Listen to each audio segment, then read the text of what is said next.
படுத்தாங்க. அவங்க ரொம்ப குண்டா இருந்ததால கணவருக்கு கொஞ்சம் மட்டுமே இடம் கிடைச்சிச்சு. ஆனா அவரோட மனைவி அந்த மெத்தல முக்காவாசி இடத்தை பிடிச்சு நிம்மதியா தூங்குறாங்க. ஆனா கணவருக்கு அந்த இளைஞர்ல படுத்து சரியாகவே தூங்கல. உருண்டு உருண்டு படுத்து பார்த்தல அன்னைக்கு முழுசா தூங்கவே இல்ல. மறுநாள் அவரை பார்த்த அவரோட நண்பர் தூங்காத சிவந்து போன கண்ணை பார்த்ததும் புரிஞ்சுக்கிட்டாரு. என்ன கண்ணு எல்லாம் சவந்திருக்கு, கண்ணுல பஞ்சு விழுந்துருச்சான்னு சொல்லி கிண்டல் செஞ்சாரு.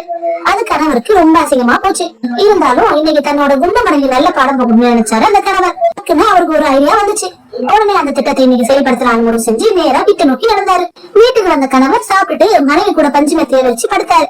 இன்னைக்கு அவரோட குண்டு மனைவி எல்லா இடத்தையும் பிடிச்சிட்டு அவருக்கு கொஞ்சம் இடம் மட்டும் தான் கொடுத்தாங்க. அப்பதான் அந்த கணவர் திட்டத்தை செயல்படுத்த ஆரம்பிச்சாரு. மெதுவா அவரோட மனைவி தலைய சொரிஞ்சாரு. உடனே தூக்கத்துல இருந்து எந்திரிச்சு அவரோட மனைவி கணவரை பார்த்து எதுக்கு என்னோட தலையை சொரிஞ்சீங்கன்னு கேட்டாங்க. ஆனா கணவர் எந்த பதிலும் சொல்லாம தூங்குற மாதிரி நடிச்சாரு. கொஞ்ச நேரத்துக்கு அப்புறமா அவரோட மனைவி கையை சொரிஞ்சாரு. திரும்பவும் தூக்கம் செஞ்சிருந்த மனைவி கணவர் தூங்குறத பார்த்து திரும்ப தூங்க போனாங்க.